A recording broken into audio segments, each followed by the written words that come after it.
Alhamdulillahirabbil alamin. Shalatu wassalamu ala asyrofil mursalin walhamdulillahi rabbil alamin. Allahumma shalli ala Muhammad wa ala ali Muhammad kama shallaita ala Ibrahim wa ala ali Ibrahim innaka Hamidum Majid. Jamaah Masjid Jami Al-Furqan rahimahullah. Alhamdulillah, pada kesempatan ini kita panjatkan puji syukur kehadirat Allah Subhanahu wa taala yang telah memberikan segala macam nikmat, terutama nikmat iman, nikmat sehat, sehingga pada kesempatan ini kita masih diberi kesehatan untuk menjalankan kewajiban, yaitu sholat jamaah, sholat subuh di masjid kita tercinta ini. Salawat dan salam kita curahkan kepada junjungan besar Nabi kita, Nabi Muhammad SAW, beserta keluarganya, sahabat-sahabatnya, serta pengikutnya yang selalu istiqomah menjalankan sunnah-sunnahnya. Baik, pada kesempatan ini, alhamdulillah, Ustaz kita, Ustaz Ismullah Tundu SPI Al-Hafiz telah hadir di tengah kita dan akan menyampaikan kajian pagi ini, yaitu tafsir Al-Quran. Untuk itu, sebelum kita mulai, mari kita baca dengan baca basmalah. Bismillahirrahmanirrahim. Dari saya sekian dulu. Kepada Ustaz.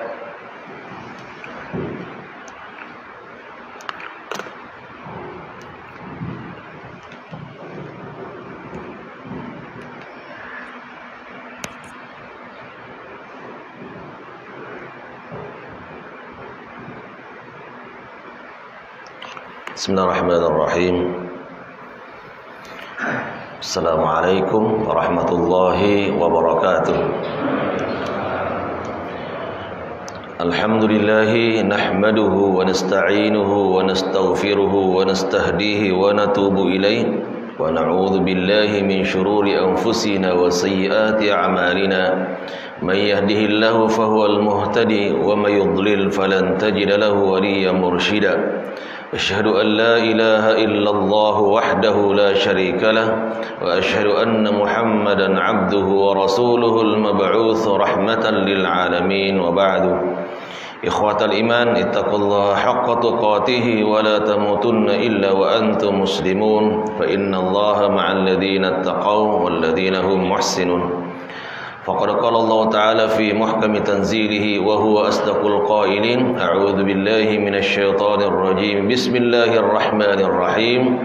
واعتصموا بحبل الله جميعا ولا تفرقوا واذكروا نعمة الله عليكم إذ كنتم أعداء فألف بين قلوبكم فأصبحتم بنعمته إخوانا وكنتم على شفا حفرة من النار فأنقذكم منها كذلك يبين الله لكم آياته لعلكم تهتدون. صدق الله العظيم.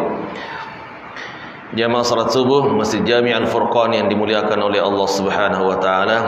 Pertama dan utama, mari kita memanjatkan puji syukur kehadirat Allah Subhanahu wa taala atas limpahan karunia dan nikmatnya sehingga subuh hari ini kita bisa hadir memenuhi panggilannya menjalankan salat subuh secara berjamaah di tempat yang mulia ini. Salat dan salam semoga terus menerus tercurah limpahkan kepada uswah dan qudwah kita, suri tauladan kita Rasulullah sallallahu alaihi wasallam beserta keluarganya, para sahabatnya dan semua umatnya istiqamah menjalankan sunnah-sunnahnya. Kali ini kita akan membahas berkaitan dengan pintu-pintu rezeki menurut Al-Quran. Nah, pintu-pintu rezeki menurut Al-Quran tentu tujuannya, harapannya supaya kita ini bersemangat mencari rezeki, supaya kita kemudian dimudahkan dalam kehidupan ini dan untuk menjadi bekal kita menghadap kepada Allah Subhanahu wa taala. Poin pertama adalah anjuran mencari rezeki. Adakah anjuran dalam Al-Quran untuk mencari rezeki? Tentu ada. Di antara dalilnya adalah ketika Allah merintahkan kita untuk salat Jumat, setelah salat Jumat kita diperintahkan untuk segera meninggalkan masjid dan mencari karunia Allah Subhanahu wa taala. Allah berfirman, "Ya ayyuhalladzina amanu idza nudiya lis-salati min yaumil jumu'ati fas'au ila dzikrillah wa dharul bai' dzalikum khairul lakum in kuntum ta'lamun. Fa idza qudiyatis salatu fantashiru fil ardi wabtaghu min fadlillahi wa dzkurullaha katsiran la'allakum tuflihun." Wahai orang-orang beriman, apabila kalian diseru untuk menunaikan salat Jumat, maka bersegeralah kamu kepada mengingat Allah Subhanahu wa taala. Wa dzarul bai', tinggalkan jual beli. Hari Jumat kita kenal sebagai hari ibadahnya umat Islam. Kita kenal sebagai hari berkumpulnya umat Islam di masjid untuk melaksanakan salat Jumat. Bahkan hari Jumat disebut sebagai Sayyidul Ayyam, penghulunya hari-hari, dia kepalanya hari-hari yang lain. Tetapi pada saat yang bersamaan kita pun tetap diperintahkan untuk kemudian mencari rezeki. Coba, sebelum hari salat Jumat masih kita mencari rezeki. Ketika salat Jumat baru fas'au ila dzikrillahi wa dzarul bai', bahwa segera menuju masjid untuk berzikir kepada Allah dan tinggalkan jual beli. Jadi hari Jumat pun itu nggak boleh libur untuk mencari rezeki. Padahal hari ini adalah harinya umat Islam untuk kemudian fokus beribadah kepada Allah Subhanahu wa taala. Jadi jelang Jumat baru tinggalkan jual beli. Apa yang terjadi kemudian setelah jual beli? Kata Allah, fa idza qudiyatis salatu fantashiru. Apabila telah selesai salat Jumat, maka segeralah kalian bertebaran di muka bumi. Untuk apa? Mencari karunia Allah Subhanahu wa taala. Jadi setelah selesai salat Jumat, jangan lama-lama di masjid. Nah, jadi mungkin berzikir subhanallah, setelah itu kemudian membaca doa-doa tertentu, setelah itu segera tinggalkan masjid untuk mencari karunia Allah Subhanahu wa taala. Hari Jumat, sebelum Jumat kita bekerja, setelah Jumat pun harus segera bertebaran di muka bumi. Walaupun ketika kita kemudian mencari rezeki, jangan lupa untuk terus berzikir kepada Allah Subhanahu wa taala, la'allakum tuflihun, agar kalian itu kemudian betul-betul dapat kebahagiaan. Jadi saat bekerja jangan lupa tetap subhanallah, alhamdulillah, wa la ilaha illallah, wallahu akbar. Ketika kemudian ada orang yang ingin menjogok kita, ingat Allah, jangan disogok. Ketika kemudian ada orang yang ingin menipu kita atau kita ingin menipu orang lain, jangan lupa ingat Allah Subhanahu wa taala, karena disitulah kunci untuk mendapatkan kebahagiaan dari Allah Subhanahu wa taala. Jadi perintah untuk mencari rezeki jelas dalam Al-Qur'an, terutama dalam surat Al-Jumu'ah, bahwa di hari Jumat, di mana hari itu adalah hari ibadahnya umat Islam, tetap di pagi hari kita dianjurkan mencari rezeki, dan setelah selesai salat Jumat juga kita diperintahkan untuk segera bertebaran di muka bumi untuk mencari karunia Allah Subhanahu wa taala. Poin kedua, tujuan mencari rezeki. Kenapa kita harus sibuk-sibuk, kemudian harus capek untuk mencari rezeki?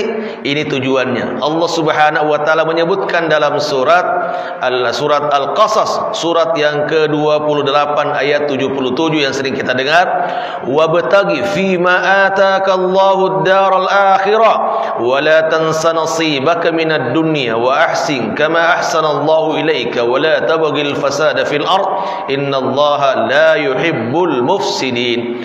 Dan carilah karunia Allah Subhanahu wa taala, carilah anugerah Allah Subhanahu wa taala untuk kebahagiaan kamu di negeri akhirat, dan jangan lupakan bahagianmu di dunia ini. Artinya bahwa ternyata untuk mencari rezeki itu tujuan utamanya adalah dalam rangka mendapatkan karunia Allah di akhirat, dalam rangka mendapatkan mendapatkan kebahagiaan akhirat. Jadi ketika kita mencari rezeki, tujuannya untuk menabung bisa berangkat haji, tujuan kita mencari rezeki untuk memberi nafkah kepada keluarga, itu juga dapat pahala dari Allah Subhanahu wa taala. Tujuan kita mencari rezeki supaya bisa menyekolahkan anak di pesantren, lagi-lagi kemudian untuk mendapatkan ridha dan kasih Allah Subhanahu wa taala supaya di akhirat kita bahagia. Tujuan kita mencari rezeki supaya bisa membantu pembangunan masjid? Apakah kemudian kita boleh makan dari rezeki yang kita cari itu? Kata Allah, wala tansa nasibaka minad dunya. Jangan lupakan juga bahagian untuk dunia, makan yang enak-enak, kemudian membeli kendaraan, membeli rumah yang bagus. Jadi kita juga tidak dinafikan oleh Allah untuk kemudian mendapatkan penghidupan di dunia yang layak, yang baik, yang mendapatkan nikmat. Tetapi tujuan utamanya jangan sampai melupakan untuk kebahagiaan akhirat kita.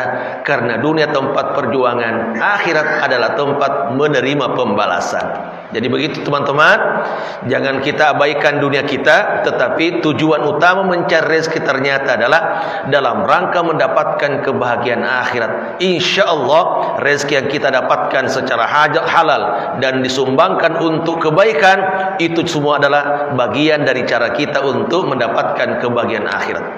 Bahwa di akhirat memang seseorang itu tidak akan bergerak kakinya sebelum ditanya 4 perkara, ya. Ini juga harus diperhatikan. Kata Rasulullah, lan tazula qadama 'abdin hatta yus'ala an arba' an umri fima afna wa an shababi fima abla wa an mali min aina iktasabu fima anfaqa wa an ilmi bima amila bih. Tidak akan bergerak kaki anak cucu Adam di akhirat kecuali ditanya 4 perkara. 1, umurnya kemana dihabiskan. Jadi teman-teman, umur kita jangan dihabiskan untuk perbuatan sia-sia. Habiskan untuk mencari rezeki. Setelah itu kita beribadah kepada Allah dan niat kita mencari rezeki untuk kebahagiaan akhirat. Demikian juga masa muda, jangan sampai kemudian dihabiskan untuk hal-hal yang bersifat hura-hura. Kemudian kita habiskan untuk, terutama anak muda kita. Sekarang kita sudah lewat anak muda, ya. Nah, walaupun jiwanya masih jiwa anak muda, tapi umurnya itu sudah tidak mendukung lagi. Kita ini sudah agak-agak tua sebagian. Kecuali yang masih muda-muda, banyak juga masih muda-muda, alhamdulillah. Nah, tapi anak muda kita yang sekarang ini lagi kuliah mungkin, diingatkan bahwa masa muda bukan masa untuk berfoya-foya. Ada pertanggungjawabannya di akhirat dan jangan digunakan untuk perbuatan sia-sia, apalagi bermaksiat kepada Allah Subhanahu wa taala. Yang ketiga ini saya ingin sampaikan, wa an mali min aina iktasaba wa fima anfaqa. Bahwa harta yang kamu dapatkan itu dari mana sumbernya dan kemana dibelanjakan. Jadi jangan sampai kita kemudian hilang nilai ketika mencari harta. Yang penting banyak, yang penting kemudian menumpuk harta. Soal sumbernya nggak perlu kemudian dipertanyakan, nggak perlu kemudian terlalu dievaluasi. Pokoknya saya dapat harta banyak, yang haram saja susah, apalagi yang halal. Wah, ini prinsip-prinsip seperti ini membahayakan masa depan akhirat kita. Di dunia rasanya enak, kelihatannya bagus, tetapi bisa kemudian menjadi sebab kita akan dihukum oleh Allah dengan hukuman yang berat di akhirat. Jadi harta kita pastikan dari mana sumbernya. Yang kedua, kemana dibelanjakan. Jadi harta itu ada 2 pertanyaannya, dari mana sumbernya dan kemana dibelanjakan. Itulah saya sampaikan tadi. Bagaimana kita tujuan mencari harta itu adalah dalam rangka mendapatkan kebahagiaan akhirat. Dan insya Allah kalau kita kemudian teliti, ya, harta ini kemana saja, insya Allah semuanya akan baik-baik saja. Kita ngasih istri untuk kemudian belanja harian, kebaikan. Kita sekolahkan anak di pesantren ataupun di sekolah umum, tetapi tetap dalam bingkai Islam, gitu ya. Insya Allah itu juga untuk kebaikan. Kita membeli baju agar kita bisa gunakan untuk sholat Jumat, untuk qiyamul lail, untuk sholat wajib, sholat sunat, menutup aurat, itu lagi-lagi kebaikan. Kita membeli peci untuk kemudian menghadap kepada Allah, lagi-lagi untuk kebaikan. Kita beli rumah supaya nyaman agar bisa beribadah dengan baik kepada Allah Subhanahu wa taala, itu juga untuk kebaikan. Kita kemudian beli kendaraan agar supaya kemudian nyaman dalam perjalanan, insya Allah itu bagian dari kebaikan. Jadi semuanya sungguhnya adalah untuk akhirat. Yang penting motivasi tadi harus dijaga. Jadi harta dikeluarkan untuk apa juga tetap harus dijaga, motivasi harus dijaga, dan kemudian sasarannya juga harus dijaga. Saya pernah ceritakan di sini bahwa kalau seandainya kita diminta untuk menyumbang kalau 17 Agustusan, tanya dulu panitianya acaranya apa, begitu ya, supaya kita ini terlepas dari pertanggungjawaban yang berat di akhirat. tanya dulu, ini untuk apa nih? Ini nanti acaranya adalah acara main kerupuk. Nah, anak-anak supaya main kerupuk, kira-kira makan kerupuknya duduk apa berdiri? Berdiri. Jangan, saya nggak mau nyumbang, harus duduk. Supaya sunnahnya adalah duduk ketika makan kerupuk. Jadi walaupun kelihatannya ada permainannya, tapi anak-anak yang akan makan tetap duduk sambil kemudian makan kerupuknya. Itu bagus. Acaranya apa? Nanti ada acara perlombaan sepak bola, laki-laki pakai daster. Jangan. Itu berarti sudah menyumbang hal-hal yang tidak baik begitu ya. Karena barang siapa yang menyerupai perempuan atau laki-laki yang menyerupai perempuan, Allah akan melaknatnya. Dan perempuan yang menyerupai laki-laki, Allah pun akan melaknatnya. Pakaian daster untuk siapa? Untuk mama apa? Untuk bapak-bapak? Untuk mama. Jangan dipakai oleh laki-laki. Untuk apa caranya? Nanti ada acara laki-laki pakai lipstik. Jangan. Itu untuk perempuan semua. Jadi begitulah cara kita mencari ridho Allah Subhanahu wa taala. Harta yang kita harus keluarkan juga harus dipertanyakan, untuk apa ini semua. Saya kira itu yang harus kita kemudian yang kita harus kemudian selalu ingat, supaya harta kita di akhirat ketika kita mengeluarkan harta di dunia tidak memberatkan kita untuk pertanggungjawabannya. Yang berat itu pajak ya, membayar pajak. Ini membayar pajak kan kita nggak tahu untuk apa, tapi untuk jalan sih alhamdulillah, untuk membangun masjid alhamdulillah. Tapi kalau digunakan untuk hal-hal yang tidak baik, membangun lokalisasi, pelacuran, ini yang nggak bagus begitu ya. Ini yang harus kemudian diarahkan pemerintah agar semua pembelanjaan itu adalah untuk kebaikan. Teman-teman semua saya hormati, jadi tujuan mencari harta untuk kebaikan akhirat kita. Buat apa banyak harta tetapi mencelakakan kita di akhirat kelak. Kemudian hindari rezeki syubhat. Teman-teman, kalau ada yang syubhat, kalau haram jelas ya, haram itu jelas. Tetapi yang bersifat syubhat itu dihindari ya. Nyogok-nyogok ketika akan masuk mendapatkan posisi di perusahaan, atau kemudian supaya naik jabatannya di kantor, nggak usah dilakukan itu. Tapi kan nggak naik pangkat saya, nggak apa-apa. Daripada kemudian mengeluarkan uang untuk hal-hal yang tidak benar begitu, nyogok supaya bisa masuk perusahaan, supaya masuk pegawai negeri, ASN sekarang namanya. Jangan dilakukan itu. Karena harta yang kita dapatkan dari itu bisa menjadi syubhat semua, bisa menjadi syubhat. Apalagi nanti tingkat haram. Apalagi kalau seandainya kemudian menghalangi orang lain, gara-gara sebenarnya kita tidak lulus, tapi nyogok, artinya mengambil jatah orang lain. Wa na'udzubillahi min dzalik, berarti menzalimi orang lain untuk mendapatkan kepentingan pribadi. Hindari harta-harta syubhat. Berjualan dengan cara menipu, berjualan di pasar dengan cara berbohong. Hindari itu semua, karena itu harta tidak akan berkah, semakin menjauhkan kita dari Allah Subhanahu wa taala. Menimbang barang, menakar barang, untuk menjual dikurangi, untuk membeli ditambah. Itu kata Allah Subhanahu wa taala, wailul lil mutaffifin, neraka wail bagi orang yang curang. Alladzina idza qalu 'alan nasi yastawfun wa idza kalu awwazanum yukhsirun. Apabila kemudian mengambil barang dari orang lain, disempurnakan timbangannya. Menjual barang kepada orang, dia kemudian kurangi timbangannya. Wailul lil mutaffifin, neraka wail bagi orang yang kemudian curang dalam timbangan dan takaran. Saya kira di mana-mana sekarang harus kita ini, karena sekarang ini lebih cenderung kepada penting banyak hartanya, dari mana sumbernya, nggak perlu kemudian pertanyakan, yang penting selamat dari hukum dunia, KPK bisa selamat, dari penegak hukum lainnya kita bisa selamat, yang penting kemudian selamat dari hukum dunia. Tidak ada masalah, itu bahaya, karena di akhirat Allah Maha teliti terhadap apa yang kita kemudian lakukan di dunia ini. Sekarang kan udah sangat luar biasa ya, kita masih surat tahu lah begitu ya, main nilang-nilang, kemudian uangnya untuk siapa, kemudian juga di pasar takarannya terkadang dikurangi, di penjual bensin juga terkadang dikurangi, di mana-mana itu terjadi. Sogok luar biasa, untuk naik jabatan kemudian harus menyogok kepada atasannya, untuk dirjen harus menyogok kepada menterinya. Itu semua kelihatannya baik-baik saja, tetapi bisa mencelakakan hidup kita di akhirat kelak. Wa na'udzubillahi min dzalik. Baik.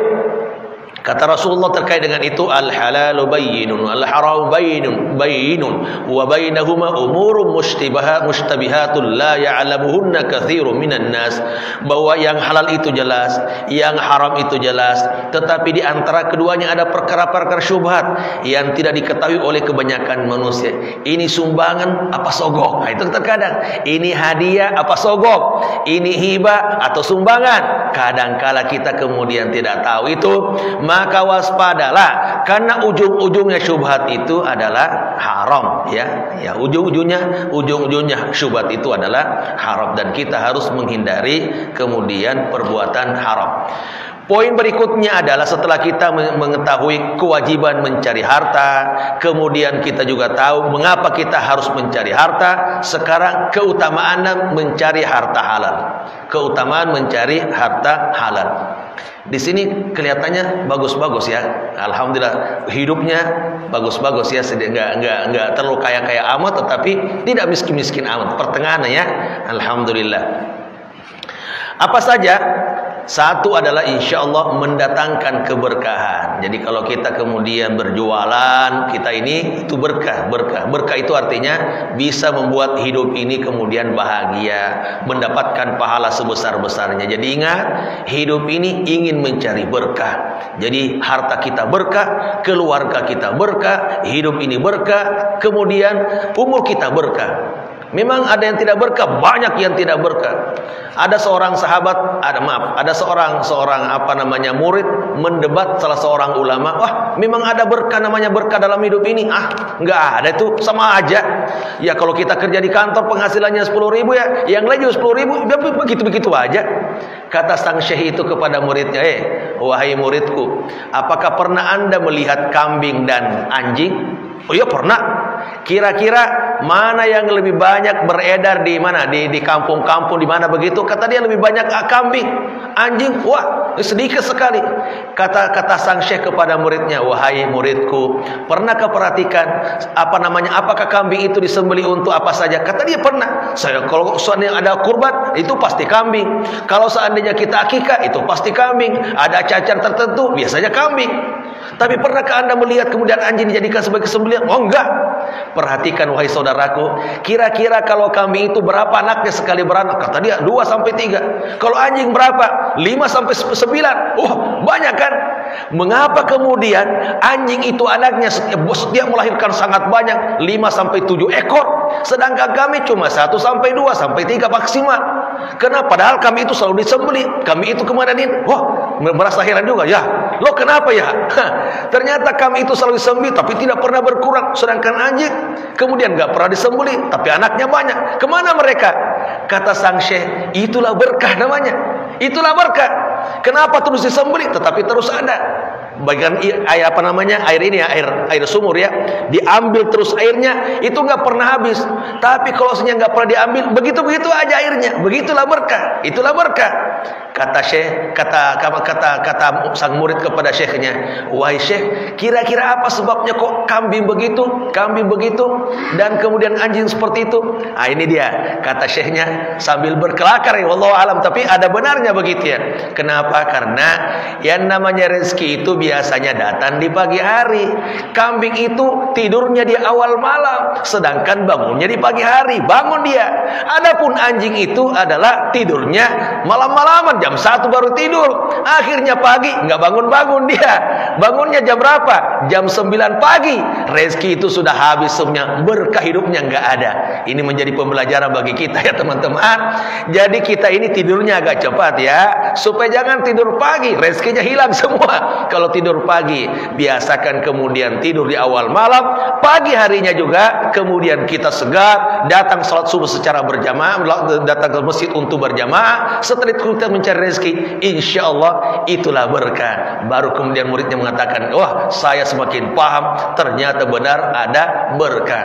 Teman-teman bisa perhatikan ketika bekerja di kantor, gajinya sama, tapi orang ini kok bisa bangun rumah, bisa beli mobil, bisa kemudian berangkat haji, berangkat umroh, sedangkan temannya gaji juga sama, tapi nggak ada bekasnya. Kok rumahnya biasa-biasa saja, nggak haji juga, nggak bersedekah juga, kemana dihabiskan? Itulah berkah dari Allah Subhanahu wa Ta'ala. Maka mari kita mencari berkah kita bukan semata banyaknya. Insya Allah dengan kita mencari rezeki, kita akan kemudian mendapatkan keberkahan dari Allah Subhanahu wa taala. Yang kedua, keutamaan mencari rezeki itu adalah mencari rezeki halal ya, adalah perintah Allah. Kenapa saya mencari rezeki? Karena perintah Allah. Perintah Allah, wahai masyarakat, cari rezeki. Perintah Allah, menjalankan perintah, mendapatkan pahala dari Allah Subhanahu wa taala. Apakah Allah bisa merezeki kita tanpa bekerja? Bisa. Itu ingat ya. Apakah kita bisa mendapatkan rezeki tanpa bekerja? Sesungguhnya bisa. Cuma ini adalah jalannya saja, kita harus mencari jalannya. Buktinya mana? Di akhirat kita tidak bekerja lagi. Nggak ada kerja di akhirat ya. Kita tinggal makan, tinggal menikmati. Nggak ada kerja-kerja di akhirat. Tapi nikmat terus ada di hadapan kita. Dari mana? Dari Allah Subhanahu wa taala. Jadi di dunia pun sekiranya kita kemudian tidak bekerja, bisa jadi Allah tetap akan cari rezeki, cuma tidak dapat pahala karena kita tidak mencari sarananya. Yang ketiga, insya Allah menggugurkan dosa-dosa. Dalam sebuah hadis disebutkan bahwa ada sebuah dosa yang tidak akan diampuni oleh Allah lewat salat, lewat lewat puasa, tapi hanya akan diampuni melalui kerja-kerja kita, kerja tangan kita. Jadi ada sebuah dosa, tapi tidak dijelaskan apa dosanya ya. Inna minadz-dzunubi la yukaffirus shalah. Ada dosa tidak akan mampu diampuni melalui salat, melalui puasa, tetapi melalui tangan-tangan kita bekerja dengan serius, disitulah akan ada pengampunan dosa insya Allah. Dan orang yang bekerja lalu kemudian di sore hari sandar di kursinya, sandar di temboknya karena kelelahan, kata Rasulullah SAW, pada sore hari itu Allah telah mengampuni semua dosa-dosanya. Jadi artinya kita memang harus capek untuk bekerja sehingga sore hari kita mendapatkan pengampunan dari Allah Subhanahu wa taala. Banyak saya kira keutamanya diantaranya juga kita mendapatkan surga Allah dan dihindarkan dari api neraka. Ada seorang sahabat, kemudian Rasul melihat tangannya, ini banyak ini ya, kapalan-kapalannya begitu ya, karena ini. Kata, apa yang menyebabkan tanganku seperti itu? Kata Rasulullah, kata orang itu bahwa saya ini adalah pekerja tani, kemudian untuk menghidupi keluarga harus mencangkul di ladang saya. Rasul kemudian mengambil tangannya sambil menciumnya. Sesungguhnya tangan kamu ini tidak akan disentuh oleh api neraka. Jadi kalau kita bekerja dengan serius, insya Allah itu pun juga bisa menghindarkan kita dari api neraka. Yang penting dengan mencari harta halal dan bukan untuk membanggakan diri, bukan untuk dibanggakan kepada orang lain, apalagi digunakan untuk bermaksiat. Di sana ada penghindaran dari api neraka dan menjadi sebab kita akan masuk surga Allah Subhanahu wa taala. Inilah 8 pintu rezeki yang kita bisa gunakan. Jadi bisa saja dari berbagai sisi. Cuma nanti kalau rezeki itu bukan semata materi ya, bisa jadi sehat badannya, tidak pernah sakit. Kan sakit mengeluarkan uang ya, tidak sakit, kemudian rajin beribadah, itu bagian dari rezeki Allah Subhanahu wa taala. 8 pintu rezeki yang Allah akan berikan kepada kita. 1, rezeki yang telah dijamin. Nah, ini yang kita tidak akan habis kalau kita kemudian tidak akan mati sebelum rezeki ini habis. Jadi rezeki badan begitu ya. Jadi kalau masih ada air minum yang merupakan rezeki kita, tidak akan mati. Ada sebutir nasi yang belum kita makan, tidak akan mati. Inilah rezeki yang dijamin oleh Allah. Bekerja tidak bekerja, dapat rezeki ini. Dalilnya mana? Surat Hud ayat 6. Wa ma min dabbatin fil ardi illa 'ala Allahi rizquha wa ya'lamu mustaqarra mustauda'a kullun fi kitabim mubin. Bahwa tidak ada satupun binatang melata di muka bumi melainkan Allah lah yang memberi rezeki kepadanya. Tidak ada satupun binatang termasuk manusia kemudian tidak ada rezekinya kecuali itu akan diberikan oleh Allah. Artinya Allah akan berikan rezeki kepada semua makhluknya itu.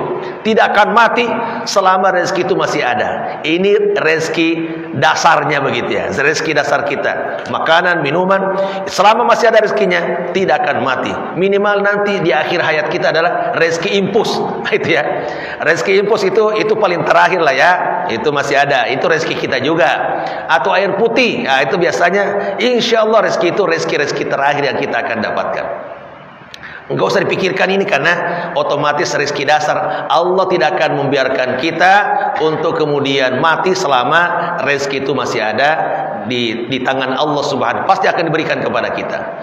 Yang kedua karena usaha, rezeki karena usaha. Jadi teman-teman harus berusaha menjadi pedagang atau kemudian menjadi orang yang bekerja di kantoran karena kuliah sebelumnya, jadi harus dicari menjadi menjadi karyawan swasta, itu bagian dari karena usaha kita. Dalilnya mana? Surat An-Najm, wa an laisa lil insani illa ma sa'a wa anna sa'yahu sawfa yura. Dan bahwasanya seorang manusia tidak memperoleh selain apa yang dia telah usahakan. Jadi rezekinya akan ada sesuai dengan usahanya. Jadi kasihan juga yang terbakar. Saya kebetulan dari Sulawesi, kemarin ada pasar sentral, pusat perbelanjaan di Sulawesi itu namanya Kabupaten Sinjai, kebakaran. Enggak tahu ya, mudah-mudahan kebakarannya karena terjadinya jam 3 subuh. Susah orang tidur semua, masih tidur, tiba-tiba kebakaran dan hangus sebelum subuh. Sudah habis semua. Orang mau menyelamatkan itu sudah terlambat. Bagaimana coba membangunkan orang-orang yang masih tidur? Rumahnya di mana? Enggak jelas. Karena pasar. Akhirnya habis di pagi hari. Yang tersisa adalah pasar ikan kalau tidak salah. Pasar ikan yang tersisa. Yang lain kios-kios penjual barang, penjual pakaian, habis semuanya. Tapi tetap saja harus kemudian optimis. Di balik musibah pasti ada hikmahnya, dan Allah akan berikan ganti yang lebih baik insyaallah. Yang penting kita usaha. Usaha dulu, ikhtiar. Makanya kalau ada yang lagi menganggur, jangan tinggal di rumah, keluar rumah saja. Siapa tahu dengan keluar rumah ada yang manggil, sini, bisa nggak bantuin saya? Ada upahnya begini. Minimal begitu. Saya sering lihat ini ya, tukang naik pasir itu di pinggir jalan, di tol biasanya tuh bawa pacul, bawa skop gitu. Itu nggak tahu memang sudah janjian apa tidak janjian, tapi mungkin nunggu dia, ada apa tidak ada, wah pokoknya nunggu aja di situ dia. Alhamdulillah mungkin dapat karena setiap pagi ada aja di situ nunggu begitu ya. Nah sore hari mungkin pulang dengan mendapatkan rezeki dari Allah Subhanahu Wa Taala. Ini karena usaha seperti burung. Burung itu kan pagi hari berangkat dengan perut yang lapar, di sore hari kembali dengan perut kenyang. Itulah burung. Burung saja tidak punya otak bisa mendapatkan rezeki, apalagi manusia. Sesungguhnya bisa kemudian mendapatkan rezeki lewat usaha-usahanya. Sudah dua. Yang pertama adalah rezeki yang sudah dijamin, insya Allah itu tidak akan lari kemana-mana. Yang kedua adalah rezeki karena usaha. Yang ketiga, rezeki karena bersyukur. Jangan lupa, jadi ternyata bersyukur nikmat Allah Subhanahu Wa Taala itu kemudian bisa mendatangkan rezeki baru. Dalilnya mana? Sering kita dengar ini. Wa ista'adzana rabbukum la in syakartum la azidannakum wa la in kafartum inna adzabi lasyadid. Ingatlah ketika Allah memaklumkan bahwa jika kamu bersyukur pasti kami akan menambahkan rezeki kepadamu. Jika kamu kufur nikmat, Allah Subhanahu Wa Taala maha pedih siksaannya. Jadi ternyata bersyukur, sering-sering bersyukur. Artinya bersyukur itu syukuri apa yang telah didapatkan sebelum nanti meminta lagi apa yang akan didapatkan. Jangan sampai ini belum disyukuri, minta lagi kepada Allah, ya Allah aku ingin ini. Contohnya sudah dapat mobil, tapi karena lihat orang lain punya Fortuner, ya Allah saya ingin Fortuner. Syukuri dulu mobil yang sudah ada, syukuri dulu motor yang sudah ada, syukuri dulu rumah yang sudah ada, baru minta kepada Allah, ya Allah aku ingin seperti ini. Terkadang manusia kemudian tidak mensyukuri apa yang sudah ada, lalu meminta lagi yang belum ada. Akhirnya tidak pernah puas dalam hidupnya. Padahal yang namanya qanaah, kepuasan diri, itu merupakan ciri orang bertakwa kepada Allah Subhanahu Wa Taala. Puaskan ya Rabb, terima kasih Engkau telah memberikan rezeki berlimpah kepada aku. Sebutkan satu persatu supaya Allah juga senang kepada kita. Saya dapat istri yang saleh ya Rabbi, anak-anakku semua sehat-sehat ya Rabbi, kemudian rumahku juga sudah aku dapatkan ya Rabb, terima kasih. Semuanya aku gak punya rumah, ya Allah anak-anakku juga sekolah dengan sekolah yang baik, kan Engkau berikan rezeki kepada kami. Untuk itu ya Allah aku minta lagi. Apa itu?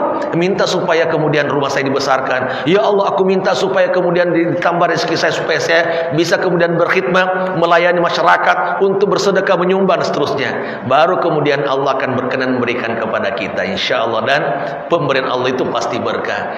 Jadi syukuri nikmat Allah Subhanahu Wa Taala, dan setelah itu kita kemudian akan mendapatkan tambahan nikmat dari Allah Subhanahu Wa Taala. Itu yang ketiga. Yang keempat adalah rezeki tak terduga karena takwa. Nah, ini dia. Rezeki tak terduga karena takwa, bukan sogokan ya. Oh, jangan sampai kemudian ada yang pernah kita ini kemudian ini harus nanti kasih ya fee-nya ya. Nah, ya padahal orang itu dapat keuntungannya sedikit. Oh, tiba-tiba dapat di kemudian, wah alhamdulillah, ini berarti saya dapat rezeki tak terduga karena saya bertakwa. Enggak boleh jadi, itu hanya pancingan dari Allah supaya kita ini semakin lupa kepada Allah Subhanahu wa taala. Jadi, mari kita meningkatkan ketakwaan kita kepada Allah. Allah akan berikan rezeki tak terduga. Contohnya, siapa Siti Maryam ketika berada di mihrab? Kan beliau ketika gadis itu tinggalnya di mihrab, di depan sini, di tempat ibadah di Baitul Maqdis, beliau tinggal di sana. Yang menjadi penjaganya itu adalah Nabi Zakaria, pamannya sendiri. Jadi setiap kali Nabi Zakaria ke sana, kok ada buah-buahan, ada makanan berlimpah. Kemudian ini paman takut, ini dari mana sumbernya? Takutnya dia pacaran begitu ya, pacarnya mengirimkan atau siapa-siapa. Kata dia, "Anna laki hadza?" Wahai Maryam, dari mana ini semua makanan kok tiba-tiba banyak makanan? Qalat huwa min indillah. Ini semua adalah dari Allah Subhanahu wa taala. Karena kemampuan Siti Maryam menjaga kemaluannya, tidak berpacaran, tidak menampakkan diri, tinggal di mihrab, Allah memberi rezeki tak terduga. Tak terduganya seperti apa? Digambarkan dalam tafsir Ibnu Katsir adalah makanan atau minuman atau buah-buahan yang didapatkan oleh siapa? Oleh Siti Maryam adalah tidak sesuai dengan musimnya. Kali ini, tahun ini musim mangga, tapi rezeki yang ada di depannya duren. Nah, itu tidak sesuai dengan musimnya. Bahkan tidak ada di negeri itu, kemudian ada di situ semua. Makanya Nabi Zakaria sangat heran. Anna laki hadza? Dari mana buah-buahan ini? Huwa min indillah, kata Siti Maryam. Semua ini dari Allah Subhanahu wa taala. Karena ketakwaan dari siapa? Dari Siti Maryam. Jadi kalau mendapatkan rezeki tak terduga, maka mari meningkatkan ketakwaan kepada Allah. Tiba-tiba dapat proyek yang nilainya 1 miliar. Alhamdulillah, karena rajin ke masjid mendengarkan ceramah. Tadi kan ada ceramah luar biasa tuh sebelum saya naik ke sini, itu terkait dengan Hanzalah. Kata dia, nafaqah Hanzalah. Wahai Abu apa? Kaifa asbahta ya Hanzalah? Kata Abu Bakar, wahai Hanzalah, bagaimana kondisi kamu hari ini? Kata dia, nafaqah Hanzalah. Hanzalah telah munafik. Coba, Hanzalah telah munafik. Padahal bukan munafik sesungguhnya, tapi dia menerjemahkan dirinya sebagai orang munafik. Karena ketika berhadapan dengan Rasulullah, ingat surga, ingat neraka, selalu berzikir kepada Allah. Tapi setelah kembali ke keluarganya, lupa semua ceramah yang disampaikan oleh Rasulullah. Kata Abu Bakar, sama dong kalau begitu, rasanya saya sama juga, berarti saya juga munafik. Akhirnya keduanya menghadap kepada Rasulullah, dan kata Rasulullah, iya, sekiranya kamu seperti itu, maka malaikat akan menyalami kamu setiap saat. Tetapi walakin sa'atan, ada kalanya kita kemudian dekat dengan Allah Subhanahu wa taala, dan ada kalanya kita sibuk dengan dunia. Maka itulah manusia, tadi sebutkan, itulah fitrah manusia, bahwa akan ada kalanya kita kemudian berada terus menerus semangat berada dalam kebaikan, tapi kadang kita agak malas-malasan. Ada kalanya kita mencari akhirat, ada kalanya kita mencari dunia. Itulah sa'atan. Tapi yang kita harus garis bawahi adalah pengakuan dari seorang sahabat merasa dirinya munafik. Inilah cara kita untuk melakukan evaluasi dan otokritik terhadap diri kita, agar kita tidak merasa, oh saya ini kok kayak paling baik. Ini berbahaya. Itu cara kita sebagai orang bertakwa untuk terus meningkatkan ketakwaan kita. Kalau kita selalu mengevaluasi diri, dan ternyata takwa itu adalah sumber rezeki yang tak terduga. Siapa tahu nanti keluar dari masjid ini, tiba-tiba kita dapat makanan nasi kuning, nasi uduk. Itu bagian dari rezeki tak terduga, insya Allah. Karena kita ke masjid kan untuk ibadah, keluar tiba-tiba alhamdulillah dapat nasi uduk. Itu bagian dari rezeki tak terduga ya. Kecuali kalau dari masjid sudah ada, sebelum ke masjid sudah bayang terdapat, itu bukan lagi tak terduga ya. Itu sudah diduga sebelumnya. Itu yang ke berapa? Keempat, kelima adalah rezeki karena istighfar kepada Allah Subhanahu wa taala. Sering-sering beristighfar. Istighfar itu juga ternyata mendatangkan rezeki dari Allah Subhanahu wa taala. Dalilnya mana? Dalam surat Nuh, wa anistaghfiru rabbakum tsumma tubu faqultu astaghfiru rabbakum innahu kana ghaffara yursilis samaa 'alaikum midarara. Katakan kepada mereka bahwa beristighfarlah kamu kepada Allah, Allah itu Maha Pengampun. Kemudian apa? Jaminannya apa? Keutamaannya apa? Yursilis samaa 'alaikum midrara. Allah akan menurunkan hujan dengan deras. Kalau dahulu hujan itu sebagai sumber rezeki ya. Kalau sekarang kan hujan sudah khawatir aja, banjir enggak ya.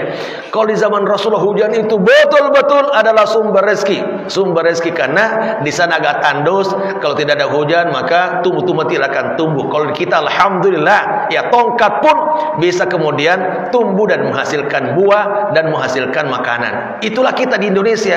Di Arab Saudi, Timur Tengah secara umum itu susah tumbuh-tumbuhan tumbuh di sana. Tetapi tentu karena keberkahan di sana, akhirnya kurma bisa menjadi penghasilan luar biasa. Minyak bisa menjadi penghasilan luar biasa. Jasa bisa menjadi penghasilan luar biasa.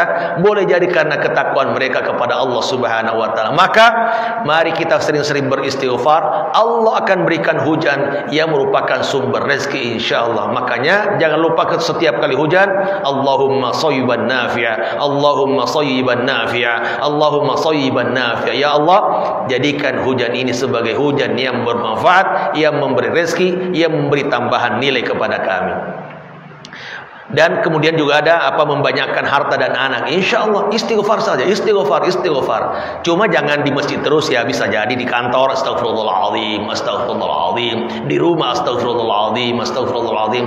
Karena kita ini di mana-mana harus bersama dengan Allah. Nah kalau di masjid saja sering beristighfar kemudian di luar lupa, ya itu tidak akan memberikan efek terhadap kehidupan kita. Maka di mana dan kapan saja selalu beristighfar, terutama jelang subuh. Teman-teman, sebelum datang ke masjid ketika jam 4, setengah 4, kemudian setelah qiyamul lail, jangan lupa beristighfar. Kata Rasulullah, kata Allah, wabil asharihum yastaghfirun.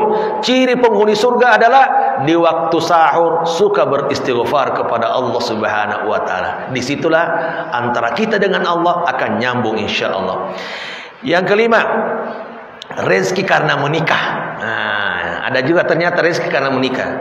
Jadi teman-teman yang seret-seret rezekinya bisa juga nambah lagi. Itu ini suaranya keluar gak nih? Enggak ya, di dalam aja. Alhamdulillah. Bisa jadi masalah ntar kalau bapak-bapak pulang ke rumah. Jadi bisa juga. Oh rezeki saya kok begini-begini amat. Bisa jadi ada pintunya nggak kebuka. Pintu apa? Pintu menikah gitu ya. Kawin lagi, boleh tuh. Nah, begitu. Jadi ternyata itu pintu rezeki juga, pintu rezeki. Ada kan ceritanya begitu ya. Tapi nggak tahu apa sahih apa nggak sahih ya. Ada yang menikah pertama, nggak nambah-nambah rezeki. Menikah lagi yang kedua, kok nambah-nambah rezeki juga. Anak ketiga belum juga. Maka kata dia, saya yakin Allah tidak pernah berdusta. Berarti masih kurang satu lagi. Insya Allah ini kayaknya yang keempat akan membuka rezeki. Ternyata benar. Setelah kemudian menikah dengan yang keempat, ternyata orang yang keempat ini kaya raya. Maka dia kemudian ini yang keempat ini membagikan hartanya kepada istri-istri laki-laki yang lain itu. Istri pertama dikasih harta, semuanya jadi kaya. Ternyata istri keempat itu menjadi pembuka rezeki untuk kemudian diberikan kepada istri-istrinya lain. Tapi ini istri solihah ya. Istri solihah yang keempat ini. Kalau enggak kan bisa berantem terus menerus juga. Jadi insya Allah menikah. Teman-teman yang belum menikah, ada nggak sini yang belum menikah? Anak muda. Kalau ini sudah menikah ini, udah. Kira kalau ada yang belum, coba pintu rezeki dari situ. Dalilnya mana? Surat Surat An-Nur. Wa ankihul ayama minkum was-salihin min ibadikum wa imaikum iyakunu faqara yughnihimullahu min fadli wallahu wasi'un alim. Dan nikahkanlah orang-orang yang masih sendirian di antara kalian dan orang-orang yang kemudian layak nikah dari hamba saya. Jadi kalau ada kemudian teman-teman yang tidak mampu menikah karena biaya, nikahkan dia juga. Itu disebut dengan orang-orang yang sudah bisa nikah tetapi karena tidak ada biaya, nikahkan dia. Itulah sebabnya di zaman Umar bin Abdul Aziz, karena zakat tidak bisa disalurkan, setiap orang dikasih zakat, kata dia enggak, saya juga kemudian harus menjadi saya adalah bukan mustahik, saya adalah muzaki, justru saya akan mengeluarkan zakat. Dicari sampai Ethiopia, enggak ditemukan orang yang mau menerima zakat. Semuanya mengatakan saya adalah muzaki, bukan mustahik. Maka kemudian harta itu dikumpulkan semua, disimpan di Baitul Mal, lalu dicarilah para pemuda yang belum nikah, dikumpulkan semua, lalu kemudian dinikahkan dengan biaya dari Baitul Mal. Jadi boleh juga masjid ngumpul bersama-sama. Kalau ada pemuda kelihatan yang sudah mau nikah, sudah mampu nikah, sudah secara fisik sudah siap nikah, tapi nggak ada biaya, kumpulkan harta, nikahkan dia. Itu cara kita untuk kemudian membuka rezeki orang itu supaya rezekinya semakin bertambah dan bertambah. Ya, jadi terutama anak muda, nikahkan dia kalau ada yang sudah siap menikah. Di balik itu ada rezeki menanti insyaallah. Jika kalau kamu khawatir mereka tidak dapat rezeki, kata Allah pasti akan kayakan, karena Allah itu maha luas rezekinya dan maha tahu siapa yang berhak mendapatkan rezeki dan siapa yang sudah tidak berhak lagi mendapatkan rezeki dari Allah Subhanahu wa taala. Yang ketujuh, rezeki karena anak. Jadi jangan takut punya anak, ada rezekinya masing-masing gitu ya. Jadi kalau misalnya satu anaknya masih seret-seret rezekinya, tambah lagi. Nah, tambah lagi. Siapa tahu di anak ke-8 ada yang siap 8 orang enggak? Anak ke-8 insyaallah rezekinya terbuka lebar karena pembawa rezeki anak ke-8 itu. Karena anak ke-8 adalah pembawa rezeki. Ini semua harus berdasarkan keyakinan ya. Tidak boleh masa sih enggak boleh begitu dalam menerima ayat-ayat Allah Subhanahu wa taala. Semua apa yang disampaikan oleh Allah pasti benar. Kata Allah firman-Nya, "Wala taqtulu auladakum khasyata imlaq." Jangan kamu membunuh anak-anak kamu karena takut miskin. Nanti kalau tambah anak saya semakin miskin. Kata Allah, enggak. Kami yang akan memberi rezeki kepada mereka dan juga kepada kamu. Jadi jangankan anak yang baru lahir, kamu saja yang sudah dewasa yang memberi rezeki saya, kata Allah Subhanahu wa taala. Apalagi yang masih kecil itu, saya juga akan beri rezeki kepada mereka. Sehingga nambah anak, nambah rezeki. Yang terpenting tadi ada jalannya ya. Jangan menutup jalannya, jangan tidak berikhtiar, jangan tidak berusaha kemudian menunggu rezeki, jangan tidak bertakwa kemudian mencari rezeki. Cari jalannya, insyaallah di balik itu Allah akan berikan rezekinya. Yang terakhir ke-8 adalah rezeki karena sedekah. Rezeki karena sedekah. Jadi orang yang kurang sedekah itu biasanya itu rezekinya juga ini mampet begitu ya. Karena ada tertutup di sini, tidak tersalurkan. Sering-sering bersedekah. Terutama tadi di subuh hari sering-sering bersedekah, insyaallah Allah akan berikan rezeki kepada kita. Karena setiap pagi hari itu ada 2 malaikat yang akan turun. Malaikat akan turun dan mendoakan orang yang berinfak dan mendoakan orang yang tidak berinfak. Kata malaikat kepada orang yang berinfak, Allahumma a'ti Allahumma a'ti mufikan khalafan. Allahumma a'ti mufikan khalafan. Ya Allah, berilah ganti kepada orang yang berinfak.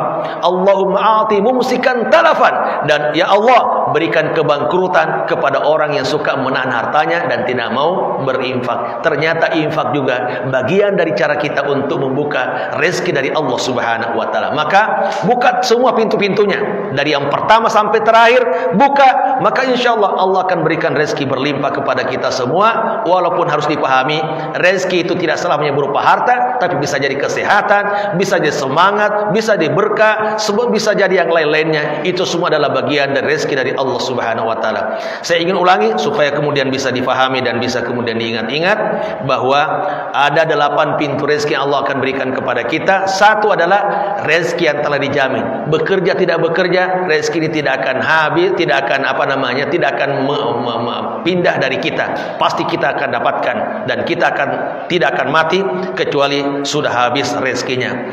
Yang kedua, rezeki karena usaha. Yang penting ada usahanya, ada jalannya, ada ikhtiarnya. Yang ketiga, rezeki karena bersyukur kepada Allah Subhanahu wa taala. Sering-sering bersyukur, syukuri apa yang telah ada, lalu kemudian minta rezeki berikutnya. Yang keempat, rezeki tak terduga karena kita bertakwa kepada Allah Subhanahu wa taala. Yang kelima adalah rezeki karena istighfar. Istighfarlah kepada Allah Subhanahu wa taala, itu merupakan pintu rezeki. Yang keenam adalah rezeki karena karena menikah. Karena menikah. Jadi anak muda yang belum nikah, nikahlah. Teman-teman, saya tidak menganjurkan karena nanti khawatir bentrok dengan keluarganya, tidak mempersiapkan. Kalau ada yang siap keluarganya sih boleh, saya menganjurkan. Apalagi kemudian rezekinya seret-seret, cari lagi yang lain. Tapi persetujuan istri ya, jangan sampai kemudian ingin mendapatkan kebahagiaan, tetapi justru kesengsaraan yang didapatkan karena berantem terus dengan keluarganya. Rezeki karena menikah. Yang ketujuh, rezeki karena anak. Jadi anak itu pembawa rezeki, bukan penambah beban. Terakhir, karena rezeki karena sedekah, sering-sering bersedekah. Kalau kita buka pintu-pintu ini semua, insya Allah kita ini akan mendapatkan rezeki yang beragam dari Allah Subhanahu wa Ta'ala. Semoga Allah Subhanahu wa Ta'ala memberkahi kita semua dan menjadikan kita hamba-hambanya terus bersyukur. Allah pun mudah-mudahan saja Allah terus memberikan rezeki kepada kita sehingga kebutuhan hidup kita terpenuhi dan kebutuhan untuk bekal akhirat kita juga kemudian terpenuhi. Mudah Allah Subhanahu wa Ta'ala memberikan umur yang berkah dan rezeki yang berkah. Wabillahi taufiq wal hidayah. Wassalamualaikum warahmatullahi wabarakatuh.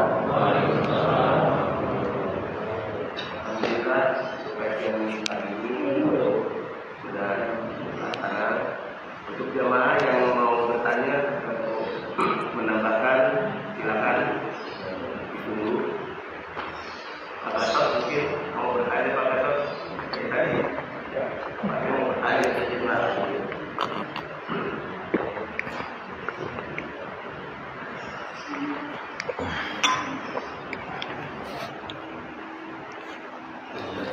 Udah.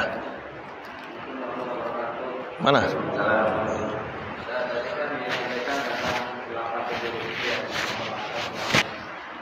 Mungkin ada ini yang menghambat Nisri, Apa?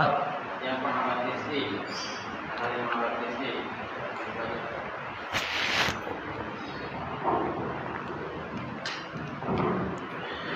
Ya, kalau kita lihat dalam surat Al-A'raf ya, walau anna ahlal qura amanu wattaqau la fatahna 'alaihim barakatin minas sama'i wal ardi walakin kadzdzabu fa akhadnahum bima kanu yaksibun. Sekiranya penduduk bumi itu beriman dan bertakwa kepadaku, niscaya kami akan bukakan pintu rezeki dari langit dan bumi, tetapi mereka mendustakan ayat-ayat kami, maka kami hukum mereka disebabkan karena perbuatan mereka sendiri. Jadi ternyata bermaksiat kepada Allah bisa menjadi penghambat rezeki. Kata kita kan, tapi kan orang-orang durhaka, para Cina-Cina kok kaya-kaya. Iya, Allah kemudian beri kesempatan kepada di dunia ini untuk mendapatkan rezeki seluas-luasnya, tapi tidak akan bahagia hatinya di dunia saja, di akhirat tidak punya lagi bagian.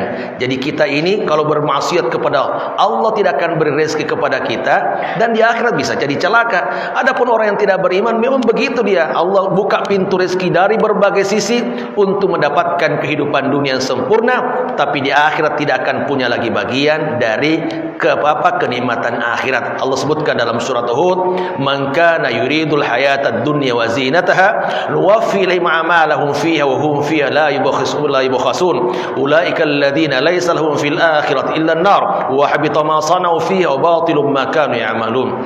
Bahwa barang siapa yang menginginkan dunia dan segala perhiasannya, kami akan berikan kepada mereka dan kami tidak akan berikan kerugian sedikit pun, akan terus berkembang rezekinya. Tapi mereka itu adalah orang yang tidak punya lagi bagian di akhirat. Semua perbuatan di dunia tidak ada artinya di akhirat, dan mereka akan kekal dalam neraka. Kita tidak mau seperti itu. Kalau mereka mendapatkan berikut silahkan saja, tapi tidak punya lagi bagian untuk akhiratnya. Doa yang sering panjatkan orang berangkat haji itu, ya Allah berikan kehidupan dunia, kehidupan dunia. Lalu tidak berdoa untuk akhirat, maka kata Allah, di dunia kami berikan, wa ma lahu fil akhirati min khalaq, tapi tidak punya bagian di akhirat. Adapun orang beriman, ayat berikutnya dalam surat Al-Baqarah, wa minhum may yaqul rabbana atina fid dunya hasanah wa fil akhirati hasanah wa qina adzabannar.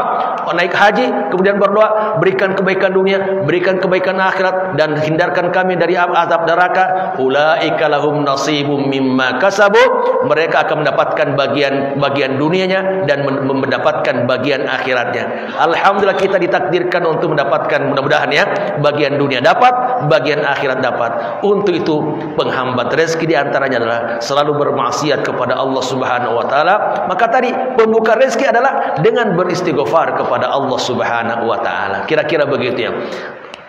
Tinggal dibalik saja tadi, tidak bersedekah itu penghambat rezeki. Karena malaikat tadi mengatakan, Allahumma a'ti mumsikan talafan. Ya Allah, berikan kebinasaan, kehancuran, kebangkrutan kepada orang yang tidak mau bersedekah. Jadi ternyata tidak bersedekah itu penghambat rezeki. Kita menganggapnya semakin tidak bersedekah semakin bertambah harta. Tidak, kata Allah. Justru bisa tiba-tiba kebakaran rumah, tiba-tiba hilang sendalnya, tiba-tiba hilang motornya. Jangan salahkan pencurinya saja, saya, salahkan diri saya. Boleh jadi saya tidak pernah bersedekah, akhirnya motornya hilang. Itu cara mengevaluasi diri. Saya tidak menuduh ya, tidak. Tapi bagian dari cara mengevaluasi diri adalah kalau ada kehilangan, siapa tahu kita kemudian selama ini tidak bersedekah kepada Allah Subhanahu wa taala. Itu mungkin, wallahu a'lam. Ustaz, izin bertanya. Assalamualaikum warahmatullahi wabarakatuh. Assalamualaikum warahmatullahi wabarakatuh. Karena suatu hal kita itu berhutang. Apa itu hutang itu termasuk rezeki juga? Hutang untuk pribadi. Karena sesuatu hal, karena berusaha susah, terus kita dengan cara berhutang agar bisa makan lah istilahnya, agar bisa hidup gitu. Apa itu termasuk rezeki juga? Ia akan menjadi rezeki setelah kembalikan hutangnya. Selama belum dikembalikan itu belum menjadi rezeki, karena itu masih ada ikatan dengan orang lain, dan di akhirat itu tidak akan masuk surga orang yang punya utang. Jadi belum rezeki ya, harus dilunasi dulu. Nah, ketika dapat punya itu betul kita nikmati, tetapi tidak akan dinikmati sekiranya kemudian belum dibayar hutangnya. Karena kata Rasulullah dalam sebuah hadisnya, barang siapa yang punya utang kepada Allah dengan nazar dan hutang kepada manusia, walaupun dia mati syahid, tidak akan mendapatkan nikmat kuburannya. Artinya hutang itu akan menjadi rezeki, menjadi nikmat setelah kita kemudian mengembalikan utang yang telah kita pinjam kepada orang lain. Cuma saja saya ingatkan bahwa Rasulullah itu pernah berhutang juga, pernah berhutang. Tapi yang perlu digarisbawahi adalah Rasulullah tidak pernah berhutang untuk pribadinya, tetapi Rasulullah berhutang untuk kepentingan orang lain. Ada orang lain datang kepadanya, ya Rasulullah, minta tolong, anak saya sakit, perlu obat, minta biaya kepada Rasulullah. Kata Rasulullah, silakan datangi si fulan, minta dia utang kepada dia, saya yang bayar.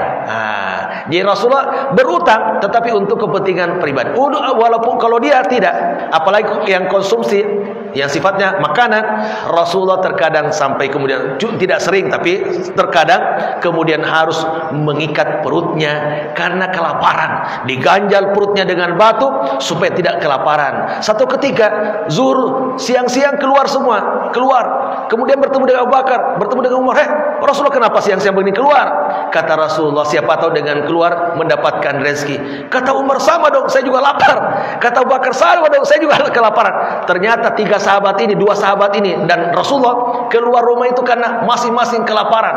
Akhirnya bertemu sama salah seorang sahabat, lalu kemudian kata sahabat itu, silakan masuk rumah saya akan petikkan korma. Diambilnya ke kebunnya, diambilkan korma, kemudian disuguhkan kepadanya. Rasulullah sangat senang, dan setelah itu dia mengatakan kepada sahabat-sahabatnya yang ada di situ bahwa ini semua wala tus'alunna yauma idzin 'anin na'im, semuanya akan dimintai pertanggungjawaban atas nikmat yang kita makan hari ini, yaitu korma yang diberikan oleh salah seorang sahabat kita.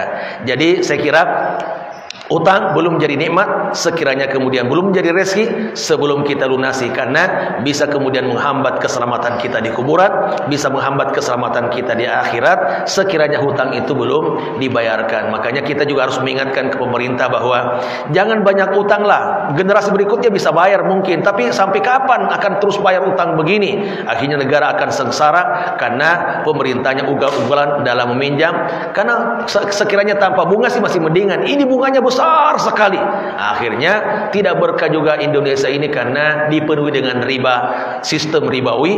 Begini-begini aja terus, biasa-biasa saja. Padahal negara lain bisa dia semakin maju, semakin meningkat ekonominya.